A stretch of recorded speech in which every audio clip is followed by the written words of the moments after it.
అదే RTV app వార్తల్ని క్షణాల్లో చదివే అవకాశం ఉంటుంది. ఒక న్యూస్ పేపర్, ఒక టెలివిజన్ ఛానల్ మీ చేతుల్లో ఎప్పుడూ ఉంటాయి. Welcome to RTV. నేను మీ గయాజ్ని. ఉదయగిరి కొండపై అసలు ఏం జరుగుతుంది? రాత్రిపూట కొండపై లైట్లు వెలుతురు ఎందుకు ఉంటున్నాయి? ఇది గుప్త నిధుల ముఠా పనేనా అంటే అవుననే చెప్పాలి. గత కొంతకాలం నుంచి రాత్రిపూట కొండపైన లైట్ల వెలుతురు కనిపిస్తుండడంతో ఉదయగిరి వాసులు ఒక్కసారిగా ఉలిక్కిపడుతున్నారు. అక్కడున్న పురాతన కాలం నాటి కట్టడాలు గుప్త నిధుల కోసం వచ్చిన వాళ్ళు ధ్వంసం చేస్తున్నారు. అలాంటి ముఠాను కట్టడి చేయాలంటూ కూడా ఇటీవల కాలంలో ఉదయగిరి యూత్ కూడా పోలీసులకు ఫిర్యాదు చేయడం జరిగింది. పోలీసులు ఆ ముఠాను పట్టుకునేందుకు ప్రత్యేక బృందాన్ని కూడా ఏర్పాటు చేయడం జరిగింది. అయితే ఉదయగిరి ప్రాంతాల్లో ఉన్న పురాతన కట్టడాలు అసలు ఏం జరుగుతుంది, గుప్త నిధుల కోసం ఆ ముఠా ఏం చేస్తుంది అనే విషయాన్ని తెలుసుకునేందుకు ఉదయగిరి వాసు అయిన ఖిల్జీ సలీం ప్రస్తుతం మనతో ఉన్నారు. ఆయనతో మాట్లాడదాం. నమస్తే సలీం. నమస్తే. అసలు అంటే ఇప్పటికే అంటే శ్రీకృష్ణదేవరాయల నాటి కాలం నాటిలో సుమారు 300 ఆలయాలు ఆ ప్రాంతం ఉదయగిరి ప్రాంతంలో ఉంటాయి. అదేవిధంగా కొండపైన మసీదులు, అద్దాల మేడ తదితరులు అన్నీ ఉన్నాయి. అంటే చాలా వరకు 75% వరకు మొత్తం ధ్వంసమయ్యాయి. దీనికి కారణం గుప్త నిధుల కోసమే అని. అసలు ఏం జరుగుతుంది అక్కడ? ఇది ఉదయగిరి ప్రాంతం ఎంతో చరిత్ర కలిగిన ప్రాంతం. గతంలో కృష్ణదేవరాయలు పరిపాలించారు, అలాగే నవాబులు పరిపాలించారు. ఎంతో అద్భుతమైన కట్టడాలు ఉన్నాయి. ఒకప్పుడు గతంలో మాకన్నా ముందు కూడా ఆ కట్టడాలు మేము చిన్నప్పటి నుంచి కొండ మీద వెళ్ళే ప్రాంతంలో చూసాం. కానీ ఈరోజు కనుమరుగైన పరిస్థితి కనపడుతుంది. ఎందుకంటే దీని మీద ఆ రోజులో కృష్ణదేవరాయ హయాంలో గుప్త నిధులు, నేలమాళికలు, అలాంటి వజ్ర వైడర్యాలు అన్నీ ఉన్నాయని చెప్పి ఒక భ్రమతో చేస్తున్నారు. మరి మనకేది తెలీదు.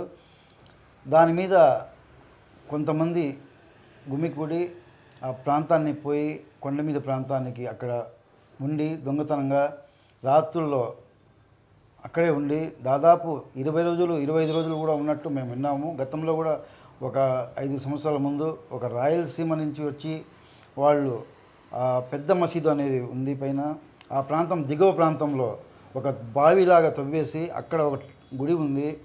అలాంటి గుళ్ళు తవ్వి మా ఉదయగిరి ప్రాంతంలో ఉదయగిరిలో దిలార్ భాయ్ విధి అని వాళ్ళు ఉన్నారు. వాళ్ళు దాదాపు కొండ మీద ఉంటే ఎప్పుడైనా వారానికి ఎప్పుడైనా వాళ్ళు వెళ్తూ ఉంటారు. ఆ పెద్ద మసీద్ దగ్గర రాత్రుల్లో ఉంటుంటారు. అలాంటి వాళ్ళు పిల్లలు ఒకసారి పోతే అక్కడ దాదాపు ఒక ముఠాన్ని చూసి వాళ్ళు పరిగెత్తేసరికి వాళ్ళకి రాళ్లతో కొట్టి పంపించేశారు. వాళ్ళు పట్టణంలో వచ్చి పోలీసులు చెప్పడం జరిగింది. దీనికి ప్రత్యేక నిఘా అవసరం ఉందని చెప్పి నా కోరిక. ఎందుకంటే ఒక ప్రాంతం, ప్రాచీన ప్రాంతం, ఎంతో అభివృద్ధి చేసి ఒక చరిత్ర కలిగిన ప్రాంతాన్ని ఈరోజు ఈ గుప్త నిధులు అడ్డం పెట్టుకొని పురాతన కట్టడాన్ని ధ్వంసం చేయడం మరీ దారుణం. మనకు తెలుసు పెద్ద మసీద్ అంటే ఎంతో చరిత్ర కలిగింది. ఆ ప్రాంతంలో ఎక్కితే నెల్లూరులో రంగనాథ స్వామి టెంపుల్ కనపడుతుందని చెప్పి చెప్తూ ఉంటారు పెద్దలు. అలాంటి ప్రాంతాన్ని ఈరోజు చూస్తే ఆ మినార్లు అవి మొత్తం పగలొట్టారు. అలాగే చిన్న మసీదు అని ఇంకో ప్రాంతం ఉంది. ఆ ప్రాంతం అయితే సమాధులు ఎంతో పెద్ద పురాతనమై ఎవరి పెద్దలై ఆ సమాధులు కూడా తవ్వేసి ఈరోజు శిథిలావిష్టం చేశారు. ఇప్పుడు సలీం గారు, ఒకటి అంటే మామూలుగా ఏంటంటే శ్రీకృష్ణదేవరాయల నాటిలో సుమారు 300 టెంపుల్స్, 360. అదేవిధంగా కొండపైన కూడా ముస్లిమ్స్కి సంబంధించిన మసీదులు, అదేవిధంగా కొన్ని అక్కడ ఉన్నాయి. అయితే దీన్ని కాపాడాల్సిన అవసరం ప్రభుత్వం మీద ఉంది. అయితే పురావస్తు శాఖ కానీ అట్లా పోలీసు కానీ, అంటే పోలీస్ అంటే ల్యాండ్ ఆర్డరు చాలా బిజీగా ఉంటుంది. దేవాదాయ శాఖ, 2 శాఖలు ఎందువల్ల దీని మీద దృష్టి పెట్టలేకపోతున్నాయి? అంటే వాళ్ళు పోలీస్ శాఖ వారు కానీ పురావస్తు శాఖ వాళ్ళు కానీ గతంలో ఎస్పీ గారు వచ్చినారు, శివధర్ రెడ్డి గారు, కలెక్టర్ రవిచంద్ర గారు అందరూ పైకి కొండ మీదకి వచ్చారు. ఎంతోమంది అధికారులు వచ్చి అభివృద్ధి చేద్దామని చెప్పి ధ్యాసతో అయితే వచ్చారు. కానీ అభివృద్ధి చేసిన తర్వాత వచ్చి పోవడం తప్ప ఎలాంటి అభివృద్ధి నోచుకోలేదు. అది వాళ్ళు సమీక్షగా నిర్వహిస్తే ఇలా ఎందుకు జరుగుతుంది, ఈ ప్రాంతం పరిస్థితి ఏంటి, ఈ ప్రాంతంలో ఏమేమి వనరులు ఉన్నాయి, మన ఫారెస్ట్ వాళ్ళు కూడా రకరకాల మూలికలు దొరుకుతాయి, ఇక్కడ ఔషధ మూలికలు ఉన్నాయని చెప్పి ఒక ఫారెస్ట్ లాగా, డీప్ ఫారెస్ట్ లాగా అక్కడ రెడ్ జోన్ పెట్టారు లొద్ది దగ్గర, తొట్టి దగ్గర. అలాగే ప్రతి కొండ మీద ప్రాంతం మొత్తం అలా నిఘా పెడితే బాగుంటుంది. రెండోది పురావస్తు శాఖ వాళ్ళు కానీ పోలీస్ శాఖ వాళ్ళు కూర్చొని సమీక్ష చేసి ఇలాంటి సంఘటనలు జరగకుండా భవిష్యత్తులో చూడండి. దయచేసి ఆ గుళ్ళు అయితే గుడి దగ్గర రాణి మహల్ అని చెప్పి దాదాపు అద్దాల మేడ అని చెప్పి రకరకాలు ఉన్నాయి. అది ఎంతో కష్టపడి ఆ రోజుల్లో ఏర్పాటు అలాంటి వాటికి ఈరోజు వీళ్ళ స్వార్థం కొరకు అలాంటి శిథిలావస్థలో చేరిపోయినాయి. దాదాపు ఒక మనిషి దిగే 10 అడుగుల గోతులు తీశారు. అలాంటి చిన్న మసీదు అయితే ఆ చిన్న మసీదు దగ్గర నమాజులు చేసుకునేవాళ్ళు. అలాంటిది ఈరోజు ఆ నామరూపాలు లేకుండా చేశారు. ఇంకా రాబోయే రోజుల్లో చూస్తే పోతే ఆ మసీదు కూడా పగలగొడతామని చెప్పి మాకు భయం. అంటే ఈ గుప్త నీతులు తవ్వేవారంతా ఈ కట్టర్స్ అంటే రాళ్లను కూడా మిషన్తో పగలగొట్టడం, అంటే భోజనాలు మొత్తం తీసుకుని వెళ్ళిపోతారు ఒక గ్రూప్గా అంటారు. దీనికి స్థానికులు కూడా సహాయం ఉందని చెప్పి మేము వింటా ఉన్నాము. అది ఎవరో మనకైతే తెలియదు. స్థానికుల సహాయం లేకుంటే వాళ్ళు కూడా రాలేని పరిస్థితి కూడా. అవును, స్థానికులు తప్పకుండా ఎవరో ఒకటి ఉంటారు. వాళ్ళు ఈ దుర్బుద్ధితో వాళ్ళకు కూడా అదే దుర్బుద్ధి, ఏదో దొరుకుద్ది అక్కడ అని చెప్పి వాళ్ళకి ఆశ పెట్టి తీసుకుని పోయి ఉంటున్నారు. తర్వాత స్థానికంగా అధికారులు కూడా కొంతమంది సాయం చేస్తారని చెప్పి గతంలో మేము విన్నాము. అదైతే ఎవరే మనకు తెలియదు. దానికి పూర్తిగా విచారణ జరిపితే ఎవరు కింద నుంచి ఏ స్థాయిలో జరుగుతుంది ఇది పై స్థాయిలో అయితే దీనికి దాదాపు ఇక్కడ ఉదయగిరిలో ఉండే చిన్నలో ఉండొచ్చు. కానీ దీని వెనక పెద్ద ముఠా. గతంలో కూడా ఒక 6 సంవత్సరాల ముందు ఉదయగిరిలో గుడి పగలగొట్టారు కృష్ణ మందిరంలో. అక్కడ అది పెద్ద కేసు కూడా అయింది. కొంతమంది మీద కేసు కూడా కట్టారు డిఎస్పీ గారు. అక్కడ వజ్రాలు దొరికినాయని చెప్పి ప్రచారం అయితే జరిగింది.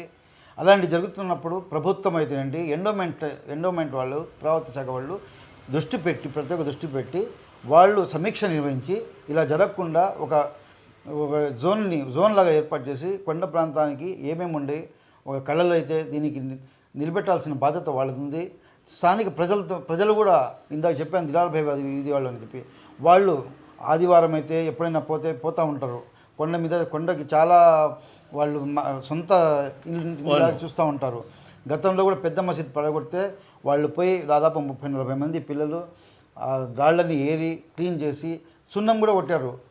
ఆ అలా చేసేవాళ్ళు కొంతమంది ఉన్నారు. దానికోసం ప్రభుత్వం ప్రత్యేక దృష్టి పెట్టి ఎండోమెంట్స్ వాళ్ళు కూడా కలిసి చేస్తే అది నిలబడుతుంది. ఇక మీద జాగ్రత్త పడతారు. లేదంటే రాబోయే కాలం మాత్రం తర్వాత అసలు ఆ మసీదులు కనపడవు. ఆ ఉన్న గుళ్ళు కూడా దాదాపు పగలగొట్టేశారు. ఆ ఇప్పుడున్న అద్దాల మేడ గుర్రాల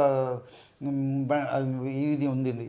అవన్నీ మీరు ఎన్నిసార్లు పోయి ఉంటారు మామూలుగా పైకి కొండపై? దాదాపు లెక్కలేదు, నాకైతే గుర్తులేదు. చిన్నప్పటి నుంచి వెళ్తూ ఉంటాం. కానీ మా కోరిక కూడా శ్రీకృష్ణదేవరాయల ఉత్సవాలు 500 సంవత్సరాల ఉత్సవాలు చేసాం. అప్పుడైతే మేమందరం దాదాపు మేము కూడా సహకరించాము, పోయాము. ఎక్కడెక్కడ చరిత్ర కలిగిన ప్రాంతం ఏమేమి ఉంది, అక్కడ ఎవరి హయాంలో ఏం జరిగింది, కృష్ణదేవరాయల హయాంలో ఏం కట్టించారు, నవాబుల కాలంలో ఏం కట్టించారు అనేది దాదాపు మేము దగ్గరుండి సమీక్ష. కొంతమంది మన రిటైర్డ్ టీచర్ ఖాజా గారు ఉన్నారు, ఆయనకు చరిత్ర బాగా తెలుసు. ఆయన ద్వారా కూడా మేము చాలా తెలుసుకున్నాము. అలాగా మాకు కూడా కోరిక ఒక ప్రార్థన ఈనాడు సీనియర్ జర్నలిస్ట్ ఖాజా గారు ఆయన కూడా మాకు సహకరించున్నారు. కృష్ణదేవరాయల గురించి చరిత్ర ఒక పుస్తకం కూడా ఏర్పాటు చేయడం జరిగింది. ఆ రోజు మంత్రులు మేకపాటి చంద్రశేఖర్ రెడ్డి గారు ఎమ్మెల్యే గారు ఉన్నప్పుడు ఆయన ఆధ్వర్యంలో కృష్ణదేవరాయల ఉత్సవాలు ఘనంగా చేశారు. ఈ చరిత్ర కలిగిన ప్రాంతం కృష్ణదేవరాయలు పరిపాలించిన ప్రాంతం అంటే 1.5 సంవత్సరం కిందట గుప్త నిధుల కోసం పోయి ఒక అతను చనిపోవడం కూడా జరిగింది. అవును, ఇది స్కానర్లు ఆ కరెంట్ అడుగుల్లో నుంచి వెళ్తుంటే వాళ్ళు ఒక దగ్గర కరెంటు వదిలి ఉంటే అడవి ప్రాంతం గుండా పోవాలని చెప్పి వాళ్ళు ప్రయత్నాలు చేశారు. ఆ విషయం కూడా మాకు తెలుసు. ఎందుకంటే దాంట్లో కొంతమంది నెల్లూరు వాళ్ళు, స్కానర్స్, ఒంగోలు వాళ్ళు, కందుకూరు వాళ్ళు, ఇది ఒక ముఠా. ఇది ఒక ప్రాంతం కలిసిన వాళ్ళు కాదు, దాదాపు అన్ని ప్రాంతాలు కలిసిన వాళ్ళు ఆ ఉదయగిరి మీద నిఘా ప్రత్యేకంగా పెట్టున్నారు. ఏదో తాళ్ల గ్రంథాలు అవి ఉన్నాయని చెప్పి, అక్కడ బలమైన నీలమాళిగలు ఉన్నాయని చెప్పి వాళ్ళ నమ్మకం. గుప్త నిధులు వాస్తవంగా ఉన్నాయని నమ్ముతున్నాం మేము కూడా. మాకైతే చరిత్రకారులు కొంతమంది చెప్తే అది ఉండొచ్చు, దేవుడు ఎవరు అదృష్టం ఉంటే మనకైతే తెలియదు. కానీ ఆ గుప్త నిధాలు తవ్వకనది చట్టబద్ధంగా నేరము. ఈ ప్రాంతం ఇలా జరగకుండా రాబోయే రోజుల్లో ఇలా శిథిలావస్థ కాకుండా ఇలాంటి నేరఘోరాలకు పాల్పడే వాళ్ళకి కఠినంగా శిక్షించి ఉదయగిరి కొండ ప్రాంతాన్ని అభివృద్ధి చేసి రాబోయే రోజుల్లో కనీసం అవి చూసైనా రాబోయే రోజుల్లో పిల్లలు ఈ ఫలానా టైంలో జరిగినాయి ఆ నామరూపాలు లేకుండా చేసే పరిస్థితి లేకుండా ఇక మీద కళ్ళు తెరిచి అధికారులు, పురావస్తు శాఖ వాళ్ళు కానీ, పోలీస్ శాఖ వాళ్ళు కానీ, స్థానిక ప్రజలతో కూడా కొంత మేధావులు ఉన్నారు పాత వాళ్ళు, వాళ్ళని కూడా కలుపుకొని ఇలాంటి కట్టడాలు జరగకుండా, ఇలాంటి సంఘటనలు జరగకుండా ఇప్పుడు చెప్పారు పెద్ద మసీద్ దగ్గర లైట్లు వెలుగుతున్నాయి. ఇటీవల కాలంలో అంటే కొంతమంది పెద్ద మసీద్ దగ్గర పోయి రాత్రుల్లో ఉండి స్థానికులు కూడా ఉంటారు. అలాగని చెప్పి వాళ్ళే ఉంటారని చెప్పి మనం ఖచ్చితంగా చెప్పలేము. ఎందుకంటే గతంలో 25-30 రోజులు ఉన్నట్టు మాకు సమాచారం ఉంది. గతంలో ఉంటే తరుముకున్న సంగతులు కూడా ఉన్నాయి. అందుకోసం పోలీస్ శాఖ వారు కానీ, పురావస్తు శాఖ వాళ్ళు కానీ ఇద్దరు కలిసి సమీక్షించి ఈ పురాతన కట్టడాలని జాగ్రత్త చేసి కాపాడుకోవాలని బాధ్యత మా అందరికీ ఉందని చెప్పి నేను కోరుకుంటున్నాను. Okay, thank you.